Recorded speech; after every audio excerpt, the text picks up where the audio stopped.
밝았습니다.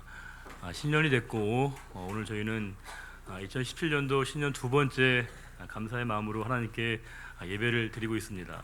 새해가 되고 신년이 되면 우리는 의뢰의 기대감을 갖게 되고 또 여러 가지 우리가 포부와 또 여러 가지 소망을 갖게 됩니다. 소위 말해서 우리가 위시 리스트를 갖게 되죠. 올 한 해 이런 일들이 우리 개인에게 또 우리 가정에게 또 교회에 있으면 좋겠다라고 하는 많은 생각들과 기대감을 참 많이 갖게 되는 시간들이 지금의 시간이 아닌가 그런 생각을 해보게 됩니다. 어찌 보면 지금 같은 시간에 가장 기대감이 많은 층은 바로 우리 아이들이 아닌가. 애들이 제일 기대감이 많습니다. 왜냐하면 아이들이 1월이 되면 오랜만에 목돈을 만질 수 있는 그런 시간이 아이들에게 주어지기 때문에 아이들이 손꼽아 이 설날을 기다립니다. 이 설날이 되면 아이들이 이제 말 그대로 이제 오랜만에 그들이 이제 꿈꿨던 그런 목돈을 주게 되는데, 애들 제가 보니까 나름대로 애들이 본인 나름대로 예결산을 세웁니다. 어느 정도 수입이 오고 뭐가 나가면 좋겠다라고 하는 예측과 기대를 하게 되는데, 이제 그 세배를 다 하고 나서 세뱃돈을 충분히 다 받고 나면 꼭 누가 찾아와요. 그래가지고요, 엄마가 맡아줄게라고 얘기를 합니다. 근데 아이들은 굉장히 불안한 마음이 있지만 늘 해왔던 터여서 이제 엄마에게 이제 그 돈을 맡기지만 내내 그 마음이 참 불안한 거예요. 그래서 이제 가끔 이제 엄마한테 이제 물어보죠. 중간 결산을 하기 위해서 어떻게 됐냐라고 물어보면 엄마가 매번 똑같은 얘기를 합니다. 야, 지난번에 그 옷 살 때 그 네 돈이고 그 다 거기서 나간 거라고 얘기를 하면 할 말은 별로 없죠. 왜냐하면 분명히 엄마가 쓴 게 다 거기서 나왔을 거니까. 근데 사실은 이제 아이들 마음속엔 늘 불안하죠. 내 기금이 혹시 다 이게 바닥나는 건 아니겠는가 싶은 생각을 하게 되면서 과연 나는 얼마가 있나라고 하는 생각을 하면서 사실은 아이도 모르고요, 엄마도 모른다는데 사실은 고민이 있습니다. 근데 우리가 이건 뭐 사소한 얘기고 가벼운 에피소드인데, 우리가 새해가 되면 진짜 스트레스를 받는 건 누구냐면 청년들이라고 얘기합니다. 젊은 친구들이 많은 스트레스를 부담을 안게 됩니다. 왜냐하면 오랜만에 이렇게 신년이 되고 또 설과 같은 명절을 맞이하게 되면 오랜만에 일가 친척들을 만나서 해울을 풀고 또 대화를 하면서 여러 가지 위로를 받아야 되는데, 여러 가지 안부를 물어봐 주시는 건 너무 고마운데 본인의 형편과 상황이 그렇게 좋지 않을 때 많은 질문을 해주시게 되면 그게 참 부담이 된다는 것이죠. 너 지금 학교는 잘 갔니? 또 뭐 너 회사는 잘 다니니? 승진은 했니? 결혼을 했니? 못했니? 살은 뺐니? 안 뺐니? 이런 얘기를 늘 들으니까 청년들이 너무 부담스러워서 명절이 없었으면 좋겠다라고 극단적으로 이야기하는 친구들도 있습니다. 이렇게 친구들이 그렇게 부담을 느끼는 이유는 뭐냐면, 안 그래도 본인이 처하고 있는 그 현실과 상황이 너무 힘들고 어찌 보면 본인도 그 상황을 몰라서가 아니라 그 상황을 극복해낼 만한 힘과 여력이 본인에게 없기 때문에 사실은 뭔가 기대할 만한 일들이 본인에게 별로 없기 때문에 그런 자조적인 얘기를 하는 건 아닌가 그런 생각을 해보게 되었습니다. 저와 여러분 이제 2017년도 1월을 맞이했는데, 우리 놀랍게도 마치 지금이 2016년도 3월 같은 느낌으로 2016년도 12-1 같은 느낌이 주고 있습니다. 여러 가지 우리가 듣고 있는 많은 뉴스들과 소식들은 마치 우리가 새로운 한 해를 맞았다는 것 같은 느낌을 전혀 주지 못하고 있습니다. 신년의 기분과 우리가 기대감이 별로 우리에게 많지 않습니다. 여러 가지 우리가 접하는 경제적인 지표들도 그렇게 우리의 긍정적인 내용이 별로 없습니다. 예컨대 우리가 청년 실업률이 약 12%를 상회한다고 얘기합니다. 우리가 OECD 34개 국가 중에 약 29번째를 우리가 차지하고 있습니다. 게다가 미분양 아파트는 속출하고 있습니다. 그렇게 많은 미분양 아파트가 있음에도 불구하고 우리에게 내 집 마련이라고 하는 꿈은 여전히 요원해 보이는 현실 가운데 우리는 여전히 낙심할 수밖에 없다라고 하는 것이겠죠. 게다가 점점 이제 제조업이나 많은 기간 산업들이 여전히 미래적인 전망이 별로 밝지를 않습니다. 게다가 우리가 15세부터 64세를 생산 가능 연령이라고 얘기하는데 점점 이제 그 세대가 줄어가고 있고 올해부터는 이제 급감하고 있는 인구 절벽의 시대를 우리가 맞이하고 있다라고 하는 여러 가지 진단과 상황들을 접하게 되면서 과연 우리에게 이 희망과 소망이라고 하는 건 너무 낯설게 여겨지는 것이 저와 여러분이 맞이하고 있는 지금의 우리의 상황이 아닐까 싶습니다. 어찌 보면 우리가 이렇게 낙심하게 되고 또 어찌 보면 우리가 희망을 얘기할 수 없는 것은 우리가 이런 객관적인 현실에 대한 진단이 있죠. 우리가 접하고 있고 만나고 있는 여러 가지의 상황들이 별로 그렇게 우호적이지 않습니다. 우리가 이렇게 미래적인 전망까지도 우리가 불투명하기 때문에 우리가 기대와 소망이라고 하는 건 매우 먼 얘기처럼 들려지기 쉬운데, 정말로 우리가 우려스러운 건 외부적인 요인과 객관적인 상황보다도 훨씬 더 우리가 심각하게 고민해야 될 것은 우리 자신의 개인의 자기의 자각에 대한 우리의 고민이 있다는 겁니다. 뭐냐면 내가 내 자신을 돌아볼 때 별로 긍정적인 내용과 기대할 만한 내용들이 많지 않다라고 하는데 우리의 고민이 있습니다. 즉 내가 내 자신의 객관적인 상황을 돌아보게 될 때 나의 정체성과 나의 자의식 가운데 별로 우리가 기대할 만한 내용들이 별로 많지 않기 때문에 우리에게 소망이라고 하는 게 굉장히 낯설게 여겨지고 있다는 겁니다. 여러분 우리가 요즘 아이들은요 초등학교 1, 2학년만 되면 자기들의 미래 꿈을 적는 란에 소망에 적는 란에 정규직이라고 적는 게 여러분 우리가 실제로 맞이하는 현실입니다. 그리고 게다가 예전에는 아이들이 중고등학교에 가게 되면 가고 싶은 학교에 대한 그런 선호도와 선망이 있습니다. 그때 아이들은요 뻥뻥 소리를 치면서 외국의 유수대학을 내가 가겠다라고 얘기합니다. 그리고 이제 엄마 아빠가 이제 그런 얘기를 들으면 뭐 사실과 다르다고 하더라도 엄마가 이렇게 꿈을 부풀어서 이렇게 얘기를 맞장구를 쳐줬는데 되게 이제 아이들이 거의 고3 정도 돼야 꿈을 좀 접는 게 예전의 모습이었는데 지금은 너무 현실의 인식이 빠르다는 겁니다. 아이들이 중1, 2만 되면요 자기가 지금 현실을 너무 정확하게 진단하다 보니까 이 합리적인 추론에 의해서 자신의 미래가 어떻게 전개될지를 너무나 분명하게 알게 된다는 겁니다. 자신이 너무나 분명하게 어떻게 살아갈지를 분명히 알게 되기 때문에 아이들에게 기대와 소망이라고 하는 게 너무 아이들에게 꿈꿀 수 없는 일처럼 여겨지고 있는 그 시대 가운데 우리가 놓여 있다라고 하는 겁니다. 어찌 보면 우리 가운데 기대나 희망과 소망이라고 하는 게 매우 낯설고 우리에게 여전히 체감되기 어려운 이 상황 가운데 하나님은 우리들에게 무엇을 말씀하시냐는 겁니다. 이처럼 우리의 정체성과 우리의 자의식에 대해서 우리가 긍정적이지 못한 우리의 상황 속에서 하나님은 과연 우리들에게 이 역대기 말씀을 통해서 어떤 말씀을 주고 계시는지 우리가 말씀을 통해서 우리에게 들려주시는 하나님의 음성을 우리가 다 함께 들어야 한다는 것입니다. 저와 여러분은 이 시간 보게 될 이 역대기 말씀은 에브레라고 부르는 말씀인데요 하야미라고 말씀인데 이 말씀 뭐냐면 그 시대의 사건들이라고 하는 의미를 담고 있습니다. 이건 뭐냐면 이 디브리 하야미라는 말은 지금의 현실 속에서 과거의 역사적인 사건들에 대한 인식과 추론과 반성과 회고를 하고 있다는 겁니다. 이건 뭐냐면 이 역대기 말씀이 기록된 역사적인 상황은 언제냐면 이스라엘 백성들이 70년간의 바벨론 포로 이후에 그들이 이제 돌아오게 됩니다. 팔레스타인 땅으로 돌아오게 됐는데 그들이 돌아오고 난 다음에 힘들고 애써서 그들이 예루살렘 성전을 완성하게 됩니다. 정말 너무나 힘들게 스룹바벨 성전을 재건하게 됐는데 상황과 형편이 별로 달라지지가 않습니다. 여전히 그들의 삶에 어려움이 가중되고 있고요 외부의 침입 이방인으로부터 공세와 공격은 계속되고 있습니다. 게다가 시간이 아무리 흘러가도 이제는 성벽을 재건할 수 있다라고 하는 기대감이 점점 그들에게 사라져가고 있습니다. 이제 이 말씀은 약 이 제2차 포로도안이 있는 약 BC 450년 정도의 이 말씀이 기록되었습니다.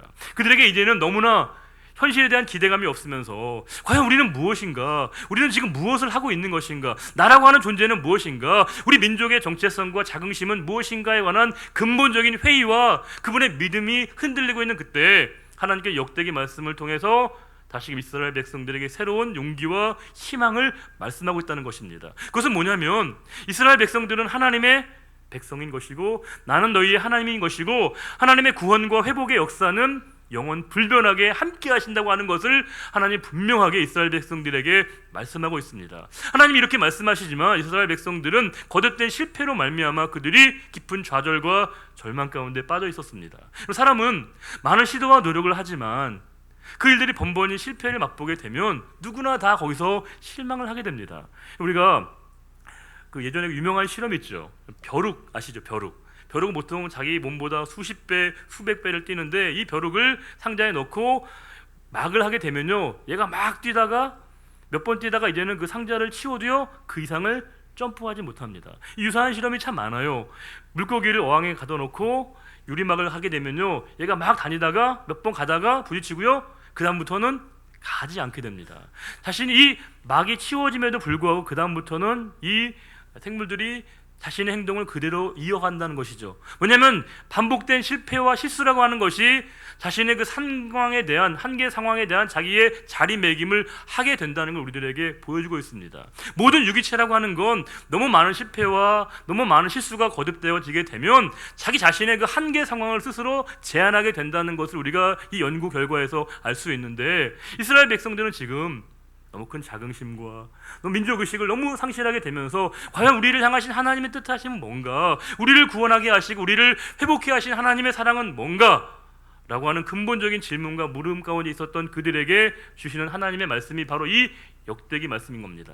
하나님은 이 말씀을 통해서 특별히 다윗 왕가를 통해서, 다윗 왕손을 통해서 하나님의 구원의 역사는 불변하신다는 것을 분명하게 말씀한다는 겁니다. 즉 하나님께서는 다윗 왕가를 통해서 하나님의 구원과 회복의 역사는 계속될 것임을 말씀하게 되면서 그것이 하나님의 구원의 계획인 걸 말씀하고 있고요. 그렇기 때문에 이 역대기 말씀은 하나님의 의지가 천명된 것입니다. 하나님의 분명한 하나님의 뜻이 포함되어 있는, 우리식으로 얘기하면 하나님의 담화문 같은 책이 바로 이 역대기 말씀이라고 하는 겁니다. 우리가 이 말씀을 보시게 되면 대단히 중요한 한 가지 사실을 알게 되는데, 그것은 뭐냐면 정체성에 대한 확립인 것이죠.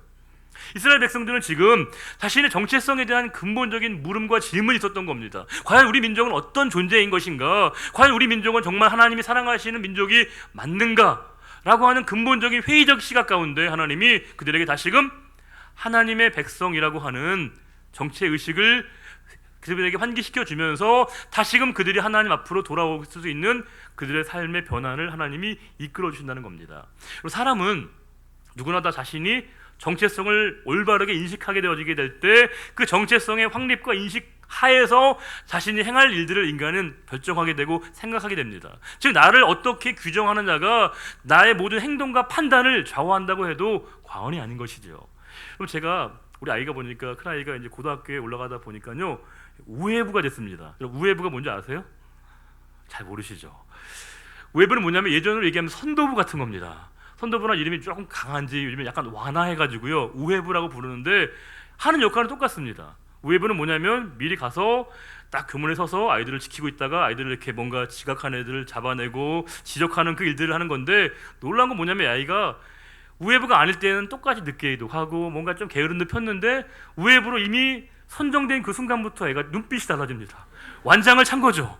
그다음부터 아이가 행동 가운데 굉장히 뭔가 이렇게 모범을 보이기 위해서 애써 노력하는 걸 보게 되면 자기를 어떻게 규정하냐가 참 중요하다는 걸 우리가 인식하게 됩니다. 똑같은 군복인데 현역병이 입는 군복과 예비군이 입는 옷은 조금 다른 것 같아요. 똑같은 분들이 예비군복을 입으면 조금 뭔가 이렇게 느슨해지는 걸 보게 되면 사람이라고 하는 게 자기 자신을 어떻게 규정하느냐가 참 중요하다는 걸 늘 생각해 보게 됩니다.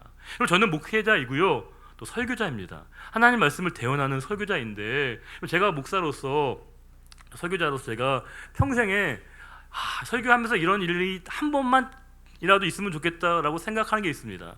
뭐냐면 제가 말씀을 전할 때 이 세 가지가 단 한 번이라도 있으면 좋겠다라고 생각하는 한 가지 소망이 있는데, 그게 뭐냐면 말씀을 전할 때 단 한 분도 졸지 않고 다 깨어 있으면 너무 좋겠다, 그런 생각을 해보게 됩니다. 그리고 참 놀라운 건 뭐냐면요 이게 사람의 숫자와 상관이 없더라고요. 50명이 계시면 50명 중에도 한두 분 계시고요 100명이 되면 100명 중에서도 계셔요. 우리가 물론 하나님께서 사랑하시는 자에게 잠을 주시는 건 분명한데, 특별히 예배와 말씀 중에 이렇게 특별한 하나님의 사랑을 받는 분들이 계셔서 사실은 모든 분들이 예배 가운데 다 깨어서 말씀을 통해서 주시는 하나님의 말씀을 들으면 얼마나 좋을까라고 하는 생각이 제 마음 가운데 있습니다. 두 번째는 뭐냐면요 깨어있는 것뿐만이 아니라 모든 분들이 말씀을 통해서 은혜를 좀 받았으면 좋겠다는 생각이 있습니다.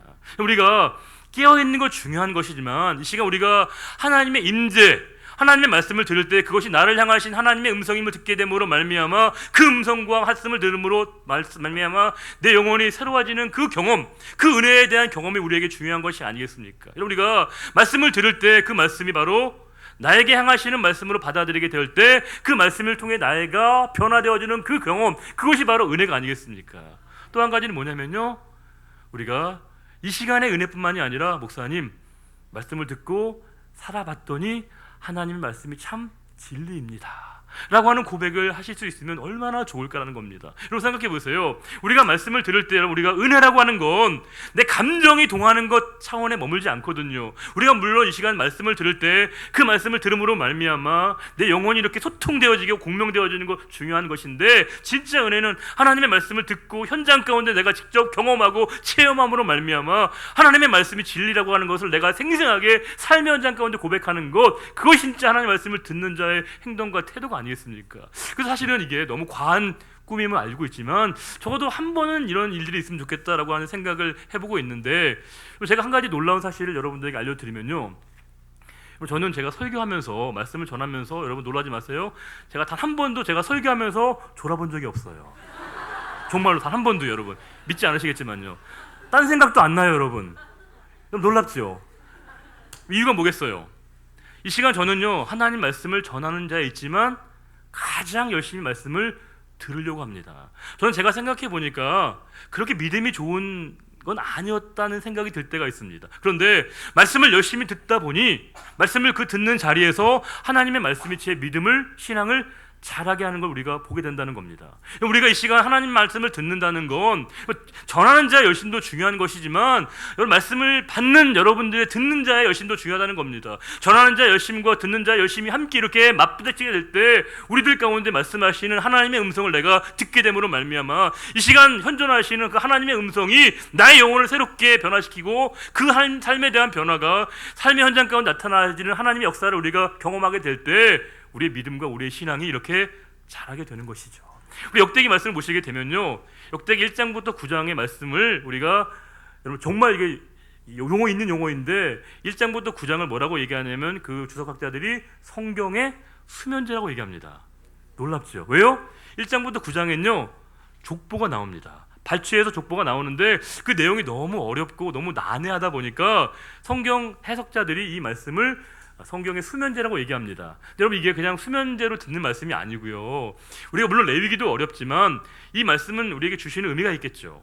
뭐냐면 우리는 이 말씀을 통해서, 이 역대기에 나타난 족보의 이야기를 통해서 하나님의 구원의 역사가 면면히 우리들에게 이어지고 있다는 것을 하나님이 말씀하고 있다는 겁니다. 개인의 실패는 있다고 하더라도 변함없이 하나님께서는 한 사람에 의해서 일일비하시는 분이 아니라 하나님의 구원의 의지가 분명하다는 걸 우리들에게 말씀하고 있다는 겁니다. 그럼 우리는 하나님의 뜻을 알 때 우리에게 중요한 건, 우리는 내 개인의 성공이 중요한 게 아니겠죠. 때로 하나님께서는 우리의 실패를 통해서도 하나님의 일들을 이루어 가신다고 하는 겁니다. 우리는 내가 그것을 실패라고 받아들이고 더 이상 도전하지 않게 될 때는 그것이 실패이지만, 그 상황을 내가 하나님의 은혜 가운데 새로운 도작과 도전의 계기로 삼게 되어지게 될 때 그 실패는 우리에게 영적으로 훈련의 기간이 된다고 하는 겁니다. 우리에게 중요한 건 내 개인의 성공이 중요한 것이 아니라, 내 개인은 실패한다고 하더라도 그 일들을 통해서 하나님의 역사가 이루어진다는 것을 하나님은 우리에게 분명하게 말씀하고 있다는 겁니다. 이 시간도 우리가 예배 가운데 승리한다는 건 내 삶의 모든 문제가 다 없어지는 게 아니라 예배 가운데 현존하시고 임재하시고 그 하나님을 만남으로 말미암아 내 상황을 하나님의 은혜 가운데 새롭게 조명하게 되어지는 은혜를 내가 만나게 될 때 우리가 예배 가운데 진정한 승리를 우리가 맛보게 되는 겁니다. 이 역대기 말씀은 이 앞에 긴 족보가 나오고 난 다음에요, 10장부터 20장에는 이 다윗 왕의 계승이, 다윗이 왕 오르게 되면서 여러 가지 상황들을 다루게 얘기하게 되는데, 여러분 열왕기 상하의 말씀과 역대기 상하의 말씀은 상당히 구조적으로 내용적으로 일치하는 부분이 참 많습니다. 어떤 분들은 그래서 똑같은 내용의 중복이라고 생각하는 분이 계신데 그렇지 않습니다. 상당히 달라요. 똑같은 상황과 똑같은 인식 같지만 철저하게 그 관점이 다르다는 거죠. 여러분 우리가 동일한 대상을 바라보지만 그 대상에 대한 관점에 따라서 이해와 해석이 전혀 달라지는 걸 우리가 볼 때가 참 많습니다. 제가 목회를 하다 보니까 많은 분들을 만날 때가 있죠. 그러면 제가 이제 어떤 분을 볼 때 저분 정말 너무 열심히 하시고 너무 수고 많으시고 정말 너무 모범적이다라고 제가 생각되는 분이 있는데, 그러면 제가 그 얘기를 하면 어떤 분은 꼭 그러시는 거예요. 목사님 잘 모르셔서 그런다고. 저분 때문에 상처받는 분들이 한두 분이 아니라는 거예요. 저분 때문에 뭔가 이렇게 마음이 어려워지는 분들이 한두 분이 아니라는 거예요. 저는 제가 보는 관점에서 그분을 바라보지만 그분은 또 다른 관점으로 그분을 바라보게 되는 것이죠. 그럼 우리가 누군가를 판단하고 누군가를 이해할 때 우리가 우리의 호불호의 대부분의 경우는요, 객관적인 판단이기보다는 그분과의 나의 친소 관계로 우리가 평가가 이어질 때가 많습니다. 즉 우리는 나하고 가깝고 나하고 잘해지면 좋은 사람입니다. 근데 그분이 객관적인 평가는 어쨌든 나한테 조금 안 좋고 나에게 안 좋은 경험을 주면 그분이 안 좋다고 우리가 평가하게 되는 것이거든요. 우리가 이 생각에 착안해 보게 되면 하나님이 좋은 분이시다, 하나님이 선한 분이시다는 건 뭘 의미하겠습니까? 그만큼 하나님과 나와의 거리가 가깝다는 걸 의미하게 되겠죠. 우리가 하나님이 선하신 분이시다, 좋으신 분이시다라고 얘기하는 건 하나님이 행하신 모든 일들이 다 나에게 동의가 되는 게 아니에요. 내가 모든 것들을 다 받아들이고 이해할 수 있는 게 아니에요. 내가 하나님을 가깝게 알므로 말미암아 하나님의 뜻이 나에게 받아들여지게 되는 것이죠. 지금 내가 규명되지 않는다고 하더라도 이 상황을 통해서 나에게 말씀하시는 하나님의 뜻하심을 내가 받아들이게 될 때 그 하나님과 나와의 깊은 관계가, 그 하나님에 대한 나의 묘사가 하나님은 선하신 하나님, 좋으신 하나님으로 내가 고백할 수 있게 되는 것이겠죠. 이 역대기 말씀은 철저하게 다윗 왕가 중심으로 기록되어 있습니다. 철저하게 다윗 왕가를 우호적으로 긍정적으로 묘사하고 있다는 거예요. 그래서 다윗 왕가에 관한 부정적인 언급은 거의 없습니다. 우리가 다윗 왕이 가장 잘못한 점, 실수한 점, 다윗의 흑역사라고 얘기하면 뭐가 있겠죠? 그렇죠. 사무엘 하 11장에 나타나 있는 밧세바 사건, 그 내용 역대기에 기록되어 있지 않습니다. 그리고 다윗 왕이 오르게 될 때 평탄하게 오른 게 아니거든요. 수없이 많은 난관과 어려움을 극복하면서 왕위에 오르는데 그 내용도 언급되지 않습니다. 마치 모든 사람들이 추앙해서 이 다윗이 왕에 옹립된 것처럼 묘사가 되고 있습니다. 게다가 다윗이 말년에 그의 아들들의 많은 암투로 말미암아, 권력 투쟁으로 말미암아 어려움을 겪는데 그 내용 또한 기록이 되어 있지 않습니다. 그것은 뭐냐면 역대기 사가의 관점과 특징이 뭐겠습니까? 철저하게 이 다윗 왕가를 이상적인 왕으로 묘사하고 싶은 거죠. 왜요? 하나님의 임재가 있는 그 성전을 건립하고 성전을 준비하게 된 이 다윗과 솔로몬이야말로 하나님 앞에 가장 완벽한 군주라고 하는 것을 이 역대기 사가가 이야기하고 싶은 것이고, 이 하나님의 임재가 있는 성전이야말로 가장 완벽한 하나님을 예배하는 곳이기 때문에 그 예배 신학이 이 역대기의 사가의 진술 가운데 담겨 있다고 할 수 있습니다. 그러면 다윗 왕의 실수와 잘못은 전혀 없어야 될 것 같은데, 이 오늘 말씀에는 뜻밖에도 다윗이 하나님께 큰 책망을 받는 말씀이 있습니다. 그것은 뭐냐면 다윗이 요압 장군을 통해서 이스라엘의 인구를 파악하라는 얘기를 합니다. 근데 여러분, 놀라운 건 우리가 볼 때는 좀 평범한 사건 아니겠습니까? 앞에 우리가 전술했던 내용과 비교하면 상대적으로 대단히 미약한 건데, 이 일 때문에 다윗이 하나님의 심각한 책망을 받게 됩니다. 이유가 뭐겠어요? 앞에 말씀을 보시면 아시겠지만요, 다윗은 승승장구하게 됩니다. 모든 싸움에 다 이기게 됩니다. 이 싸움의 승리가 다윗에게 대한 오해를 만들게 된 것이죠. 다윗은 이 싸움과 이 승리를 지속하고 싶었던 겁니다. 이건 개인의 승리를 지속하고 싶은 그 마음을 갖게 되면서 병력과 군사력을 확보하게 되면 때 이 싸움이 계속적으로 본인의 승리임을 알고 싶어 했고, 이 일들로 말미암아 계속적으로 그가 모든 사람들에게 주목받는 군주의 자리에 머물고 싶어 했던 마음이 있었던 겁니다. 그런데 성경은 이 다윗의 승리는 철저하게 하나님의 도우심이라고 말씀하고 있다는 겁니다. 다윗이 잘해서, 다윗이 뭔가 능해서 싸움에 이긴 것이 아니라 하나님이 도우시고 함께 하심으로 말미암아 이 다윗이 승리했다는 걸 알게 하시면서, 이 다윗이 군사력을 파악했다는 건 뭐예요? 싸움에 나갈 만한 사람을 파악했다는 건 결국에 이 모든 상황에 대한 주체가 본인이 되는 것을 하나님이 인정하지 않으신다는 겁니다. 우리가 분명히 명심해야 될 것은, 우리가 모든 상황들을 해석할 때 그것을 객관적인 형편과 상황보다 훨씬 더 중요한 건 뭐예요? 그 일들로 말미암아 나와 하나님과의 거리입니다. 그 일들 때문에 내가 너무 일 잘 풀려요. 승리합니다. 싸움에 늘 연전연승합니다. 근데 그 일 때문에 내가 하나님과 멀어지게 되면요, 그건 가장 큰 저주와 심판을 당하고 있다는 겁니다. 오히려 이 다윗이 철저하게 하나님께 무너지게 됐을 때 하나님께 회개함으로 말미암아 하나님의 회복과 구원을 얻게 됩니다. 그래서 그가 아라우나 타작 마당에서 천사가 심판을 거두게 되고, 놀랍게도 그 회개 자리였던 오르난 타작 마당이 성전이 건립되게 되는 터가 되게 되었다는 겁니다. 하나님이 여전히 다윗 왕손을 통한 하나님의 구원의 역사는 변함없다는 것을 분명하게 말씀하고 있다는 겁니다. 그럼 제가 목회를 하면서 그렇게 길게 하진 않았지만 느끼는 건 뭐냐면, 하나님께서 참 묘하게 저에게 두 가지 상황들을 만나게 하신다는 겁니다. 뭐냐면, 뭔가 제가 이렇게 좀 좋은 얘기를 듣고 뭔가 제가 좀 약간만 우쭐해질 것 같으면 꼭 저를 겸손하게 하시는 일들을 꼭 만나게 하시는 거예요. 여러분 저한테 뭔가 좋은 얘기하시게 되면 이 불안한 거예요. 하나님이 저한테 또 뭘 겸손하게 만드실까라고 하는 생각이 들게 되기도 하고요. 또 정반대로 제가 뭔가 낙담하고 좌절하고 뭔가 실망에 빠지게 될 때 손을 내밀게 되면 항상 저를 회복해 하시는 하나님을 만날 수 있다라고 하는 겁니다. 분명한 건 하나님이 이스라엘 백성들을 그렇게 구원하게 하신 이유는 뭐냐면 그것은 바로 그들은 하나님의 백성인 것이고 또한 하나님은 그들의 영원한 하나님이시라고 하는 것을 그들에게 천명하고 있다고 하는 겁니다. 우리는 내 객관적인 희망과 기대를 내가 예측하고 내가 생각하고 있는 현실과 내가 기대하고 있는 미래로 나의 기대감과 나의 소망을 생각할 때가 많지만 진짜 우리가 소망을 가질 수 있는 이유는 뭐예요? 하나님 안에서 내 삶을 새롭게 조명하게 될 때 진정한 소망과 희망을 갖게 된다는 겁니다. 하나님은 저와 여러분에게 이 시간 두 가지를 우리가 잊지 말고 잃어버리지 않기를 원하시는 거죠. 첫 번째는 뭐예요? 우리는 하나님의 자녀이고 하나님은 우리의 하나님이시라는 이 분명한 사실을 우리가 잊어버리지도 말고 잃어버리지 말기를 원하신다는 겁니다. 또 한 가지는 뭐예요?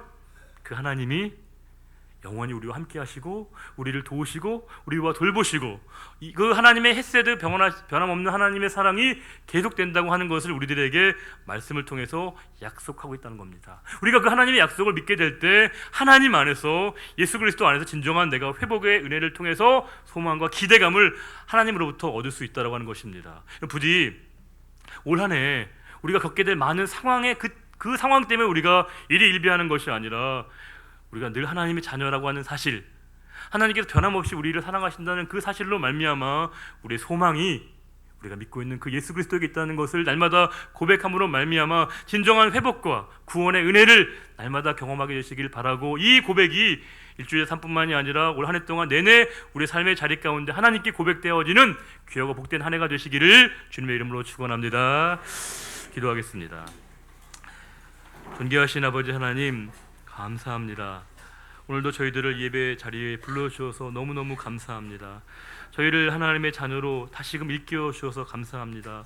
여러 가지 객관적인 여건들과 상황들을 보면 우리가 또 실망하면서 혹시 하나님께서 나와 무관하게 계신 것은 아닌가, 나를 외면하신 것은 아닌가 생각이 들 때도 있었지만 다시금 말씀을 통해서 우리를 하나님의 영원한 자녀로 삼으시고 이 약속의 말씀이 불변하심을 알게 하시고 깨닫게 해주셔서 너무 감사드립니다. 존귀하신 아버지 하나님, 이 믿음 가지고 이번 한 주간을 살아가게 하시고 올 한 해 능력 있게 담대하게 살아갈 수 있는 우리 모두가 되기를 간절히 소원하오며 우리와 늘 함께 하시고 변함없이 우리를 사랑해 주시는 우리 주님 예수 그리스도의 이름으로 축복하며 기도드리옵나이다. 아멘. 다 같이 일어나셔서 주기도문서 함께 찬송하겠습니다.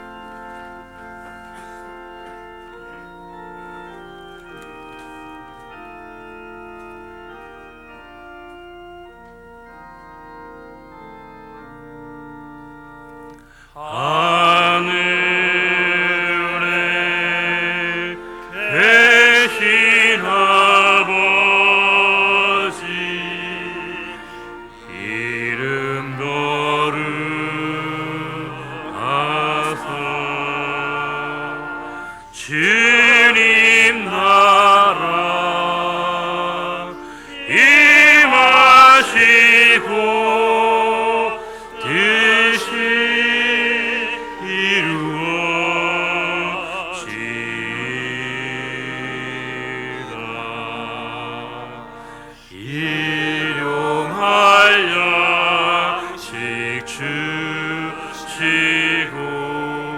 우리들의 큰 죄 다 용서하시고 또 시험에 들게 마시고 악에서 구원하소서. 되게 주의 나라 주의 권세 주의 영광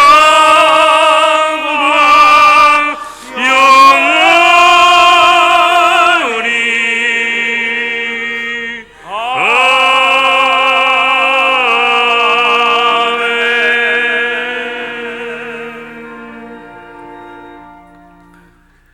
여호와는 내게 복을 주시고 너를 지키시기를 원하며 여호와는 그 얼굴을 내게 비추사 은혜 베푸시기를 원하며 여호와는 그 얼굴을 내게로 향하여 드사 평강 주시기를 원하노라. 이제는 우리 주 예수 그리스도의 은혜와 하나님 아버지의 그 크신 사랑하심과 성령의 인도 교통 충만케 하심이 우리 삶의 자리 가운데 우리가 하나님의 자녀이며 하나님이 우리의 하나님 되시며 우리를 변함없이 사랑하신다는 그 믿음의 고백을 날마다 고백하기로 다짐하는 우리의 모든 결단과 헌신 위에 이제로부터 영원히 함께하여 주시기를 간절히 축원하옵나이다. 아멘.